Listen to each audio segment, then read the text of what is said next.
Antiochian men. We're driving to Archangel Gabriel Church in Lafayette, Louisiana, and we have been on a long 8-hour drive, and we're looking forward to finally getting to Vespers. I can say that this is honestly the longest I've ever driven to attend Great Vespers on a Saturday, so there's always a first time for everything.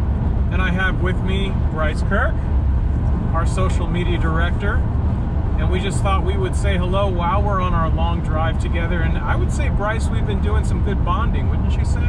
Oh yeah, as always. Road trips are a great opportunity to get to know somebody, and that's how Michael and I have gotten to know each other, I suppose, at least twice now, with our trip out to PLC in Raleigh this past June. So. Well, Bryce, I'm looking forward to visiting Archangel Gabriel Church, and I'm curious, what are you looking forward to the most? I'm just excited to be back on the road and working with the Antiochian men. As many of you know, I've been out for the last several weeks, and it's been good to be back. And I'm most definitely excited to visit Louisiana for the first time and get to see what the Orthodox Church looks down here, especially within our diocese. So I really want to meet a lot of men down here and really just get a look at not just Louisiana, but at the churches as well. Very exciting stuff. All right, Antiochian men, we're going to continue our drive, and we'll see you when we get to Archangel Gabriel Church in Lafayette, Louisiana.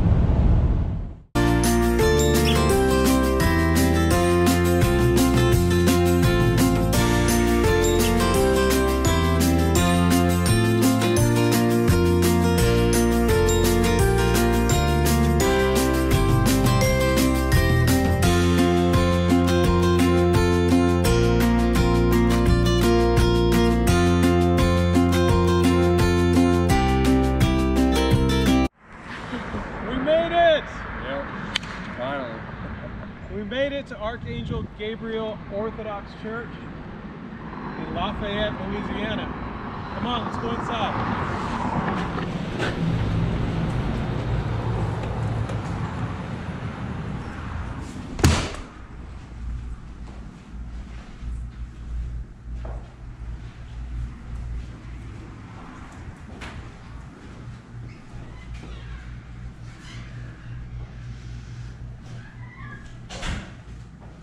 How you doing? Good. Father Stephen. Yeah. Father Bless. This is Bryce, my good friend. Good to meet you.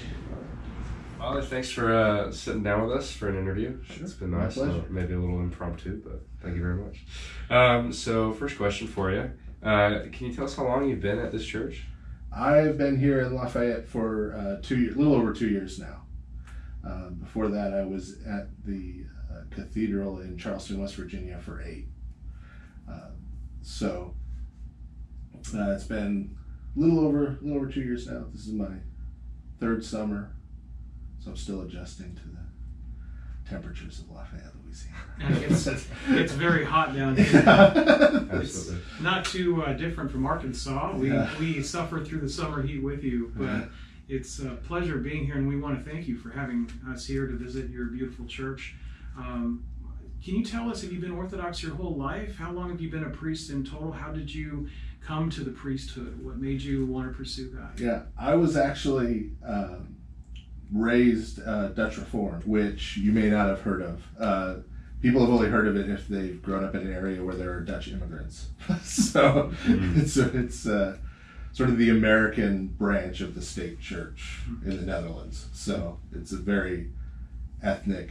People don't think of Protestant churches as being ethnic, but they can be. And so that's when I grew up, and I was actually, for a short time, a pastor in the Dutch Reformed Church. I came into the Orthodox Church in 2002, so 17 years ago now. And that happened through a long process. It actually started when I was living in Grand Rapids, Michigan.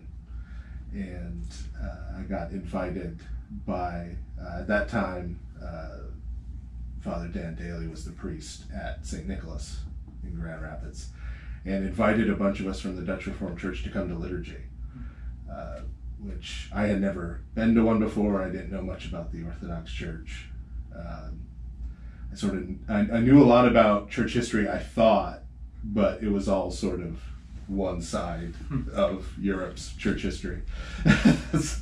And so over time, I met with him a few times and ended up deciding I needed to be part of the Orthodox Church, at which point I became unemployed very quickly. And so my family at the time was living in East Texas, so I moved down there. And I actually came in, I was chrismated in 2002 at the church in Shreveport. I think you may have driven past on the way. did. On the way here. Yes. And so after that, I spent about 5 years just as a layman in the church. I honestly wasn't sure what I was going to do. I thought, for a while there, well, maybe I need to pursue another vocation and maybe be a deacon. I tossed around different ideas, and after about 5 years being there, serving on the parish council, and doing those things, I sort of got the tap on the shoulder from Bishop Basil, who sent me to St. Tikhon's, and I spent 2 years there. He sent me to St. Tikhon's because, as you could probably see from the world's most expensive wallpaper behind me, I already had a couple of degrees, and so he said, you don't need any more of that. You need to go to the monastery at St. Tikhon's and spend time there. I don't care what classes you take, be in the services.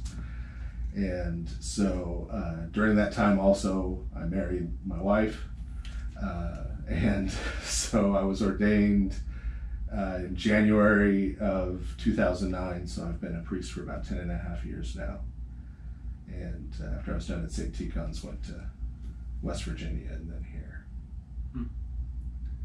Oh, all right, so a little bit of time in the church. Yeah, I can definitely relate to the I guess the ethnic Protestant background. I grew up a Lutheran, a lot of Germans, a lot of Scandinavians in the church. So so we just wanted to know, what's the history of this particular parish, even before you got here? Like, how long has it been here, and what's it been like in this location? Yeah, the founding date of this church is, I think, sort of when it was started as a mission, which meant started meeting in somebody's house. And that's Father John Bedine was the priest in Beaumont, Texas, and would sort of drive out here to meet with people and do services and do sacrament service. He could, and developed the church over time. It was still a mission when, let me make sure I get my year right, it would have been 2007 that Father Philip Rogers, who you may know, after he graduated from St. Tikhon's, came here. And during his tenure here, they bought this current building. So Father Philip was here until he was sent up to Memphis. And then I've been here for a little over 2 years, and the community's been growing consistently, and it's really a great group of people that we've got here. I'm blessed that this is where I was sent. So.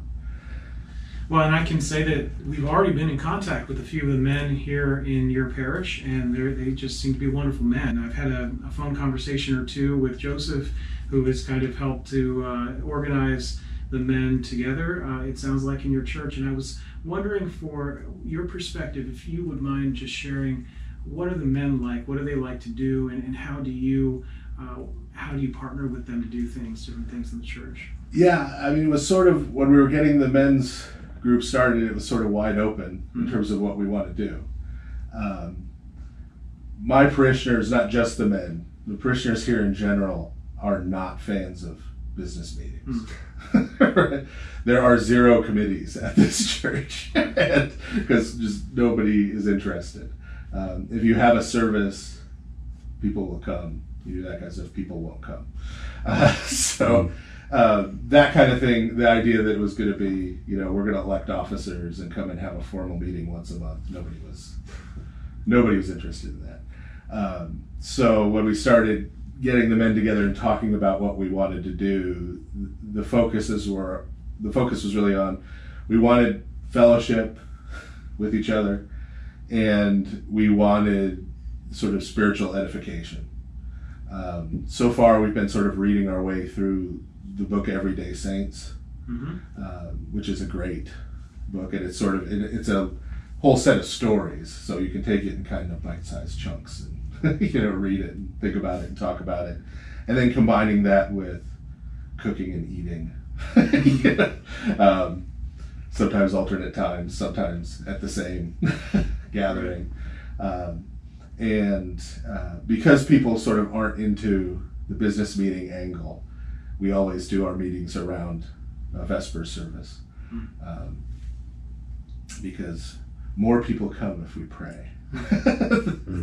Which is a good situation to be in as a priest.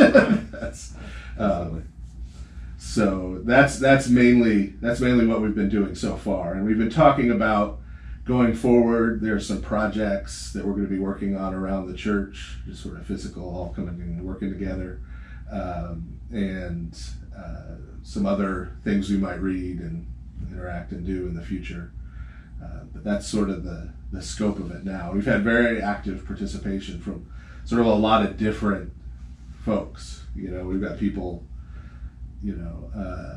English as first language, English as second language. We've got converts, people who've been Orthodox all their life, sort of the gamut, younger, older. I think our youngest member is in his mid-20s, and our oldest member is in his early 70s. So we've got kind of quite a range. The gamut of people from different backgrounds and different jobs, different places. Yeah, definitely. I mean, Michael and I can sort of relate to, if there's food, they'll come, and if there's prayer, they'll come. So, but I guess we actually get them to come to business meetings. Yeah. Which is we're bucking the trend, I guess. Yeah. I don't know if it's a trend. People might like it to, some priests might like it to be a trend, but it's definitely the case here. As long as they're showing up. So when I first got here, they didn't even have a women's group for that reason. The women didn't want to come for business meetings either, so we had to kind of rethink that too. Interesting. Yeah, so we had heard you do a Bible study yes. with your parishioners, and it's on Ancient Faith Radio as a podcast. So we were wondering, what has that experience been like for you and your parishioners? Yeah, that it's interesting how I started that probably about 7.5 years ago now, when I was in West Virginia, and I just started with Genesis 1:1 and started going through verse by verse.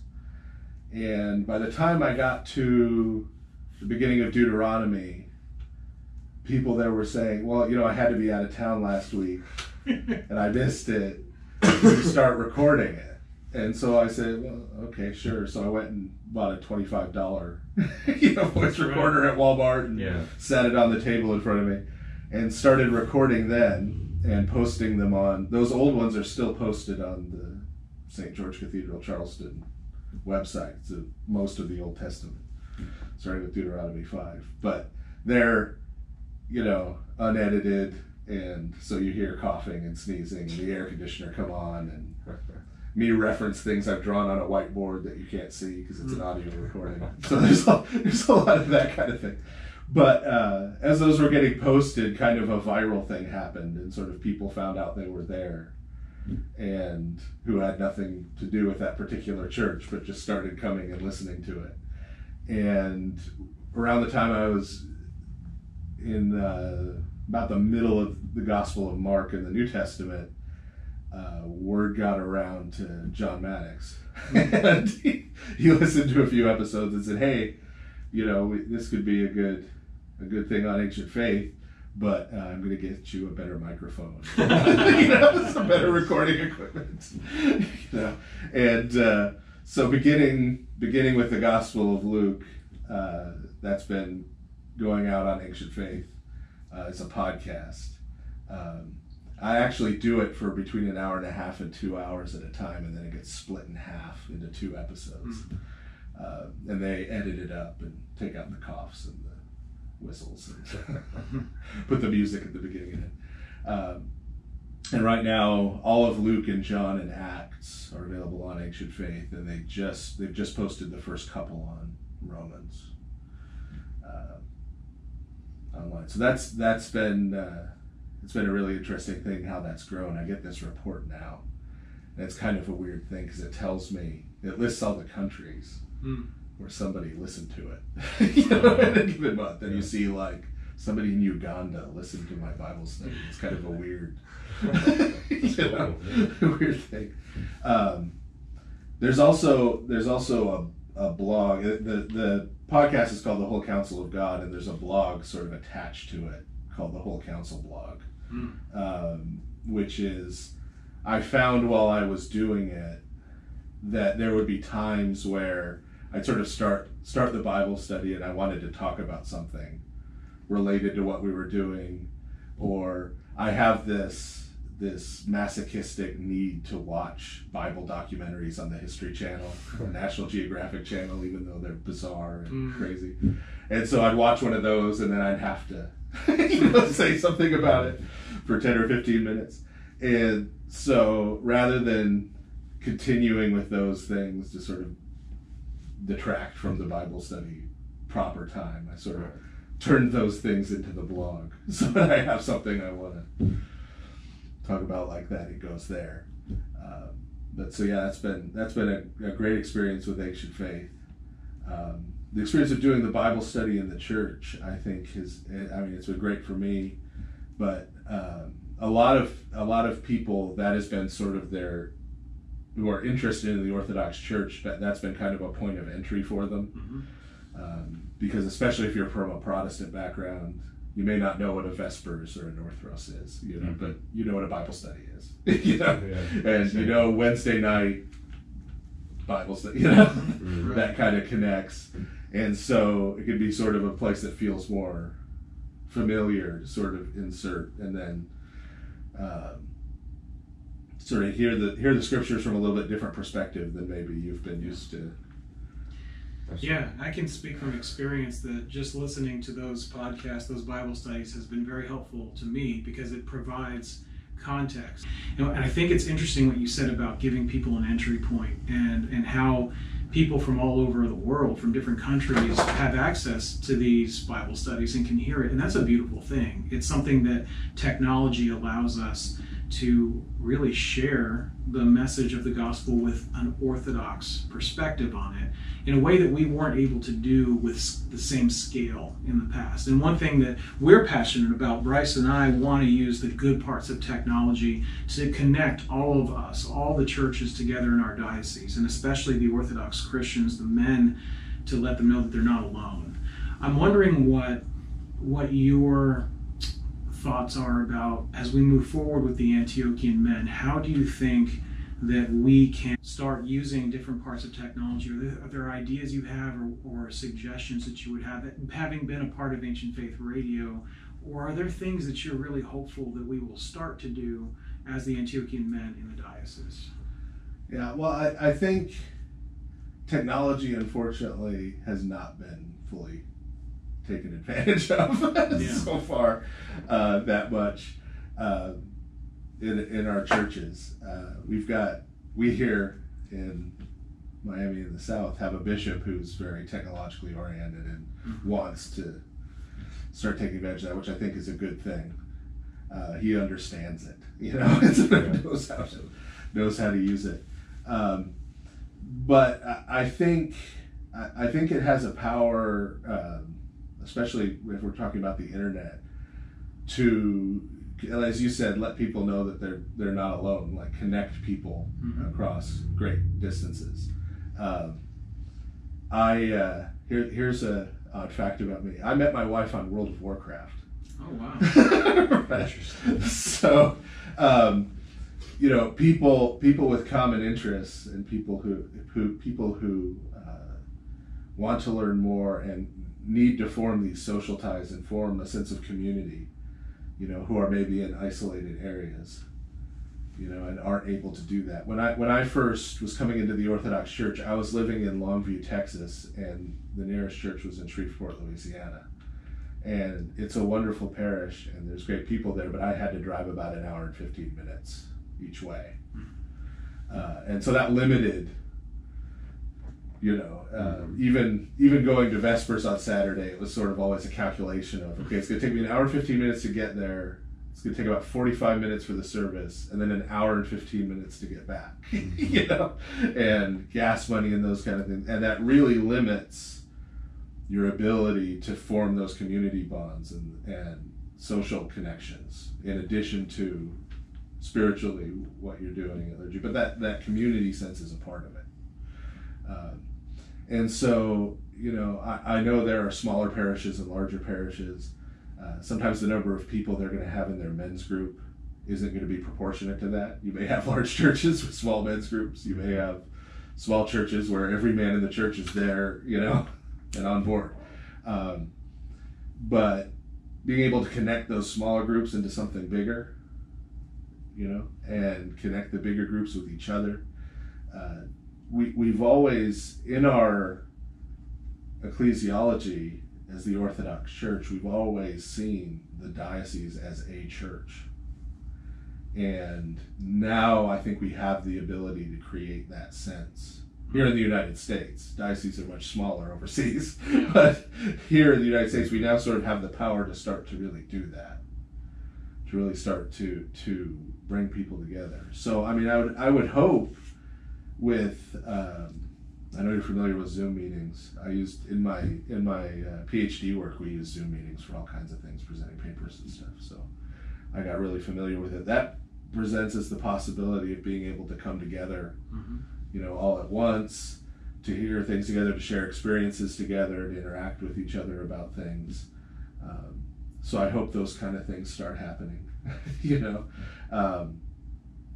We have a number of gatherings in our diocese, but not, I mean, just functionally, not everybody can go to all of those, you know. But so the technology gives us a way to have, at least in part, that experience without the cost, without the time issues, the work issues, the, you know.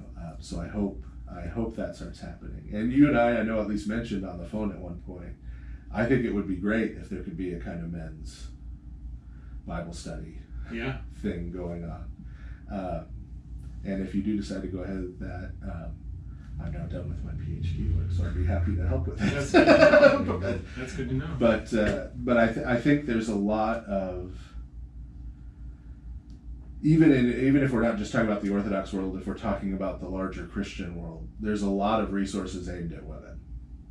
And that's a good thing, that's not a bad thing. But there aren't as many aimed at men. And it's not sort of women are special and men are generic humans, right? Like there's men and women are different, and there are male experiences, and they're certainly reflected in the scriptures. I mean, you look at the arc of David's life, you know, and his experiences, and any number of other people we encounter in the scriptures. There isn't, I think, right now, a lot of people's heads, a lot of men's heads, a clear idea of this is what being a Christian man looks like in 2019 in the United States. You know, there are sort of, well, I'm going to fall back on this traditional caricature. There's, I need to try and be woke.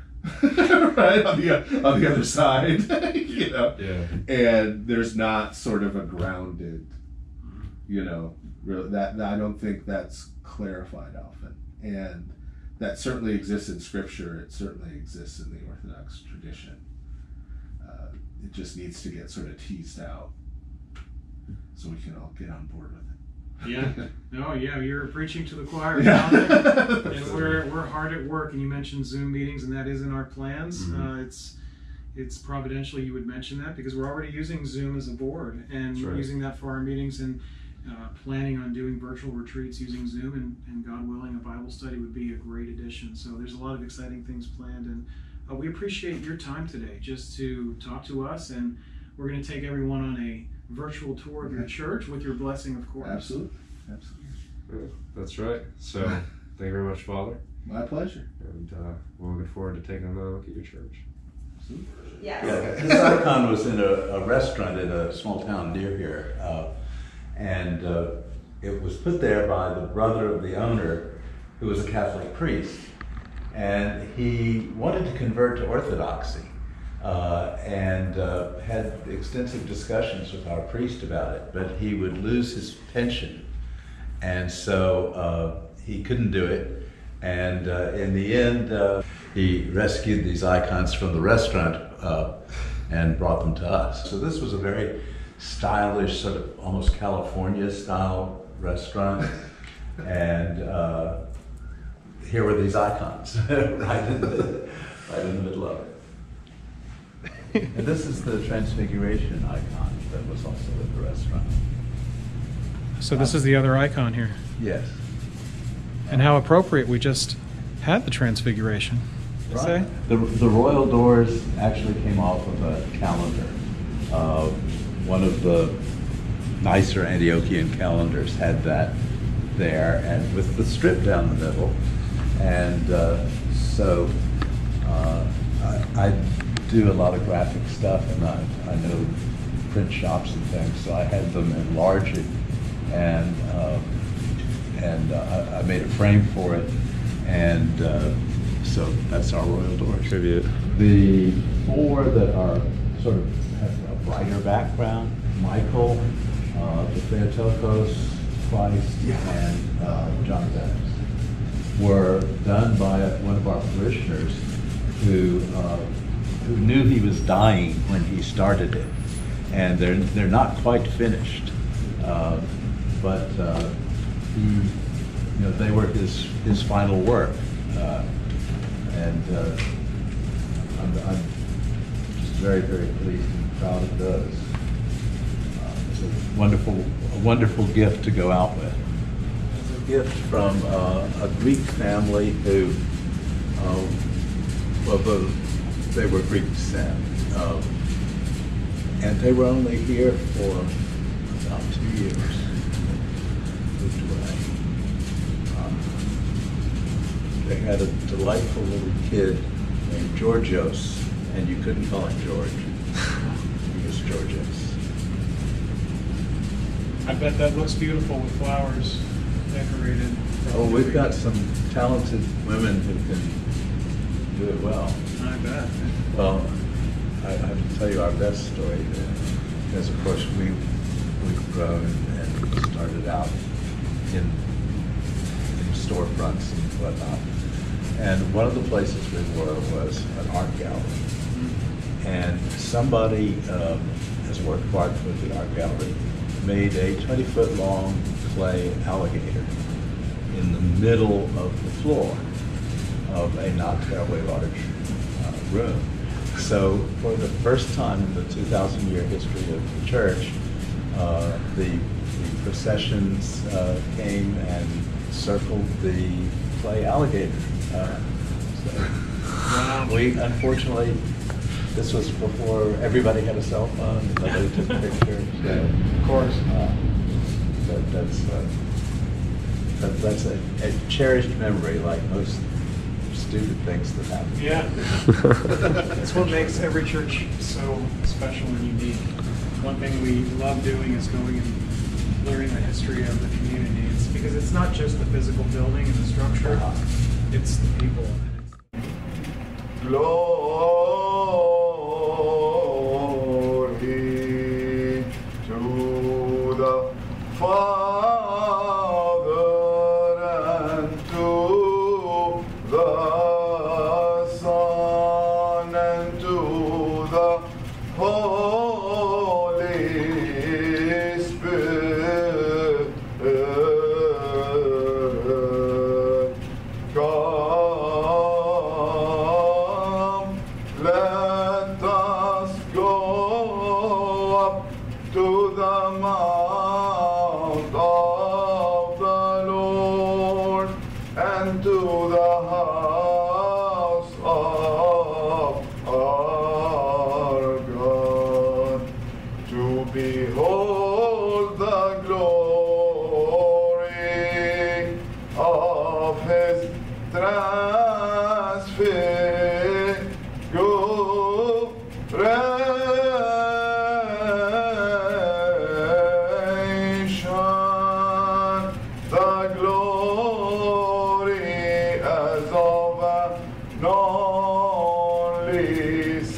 of the Father. O pure Theotokos, thou art known as a mother in a supernatural way, and thou didst remain virgin in indescribable and incomprehensible manner. Wisdom, let us attain. Oh, gladsome light of the holy glory of the Father immortal, heavenly, holy, blessed Jesus Christ, in that we now are come unto the setting of the sun, and behold the light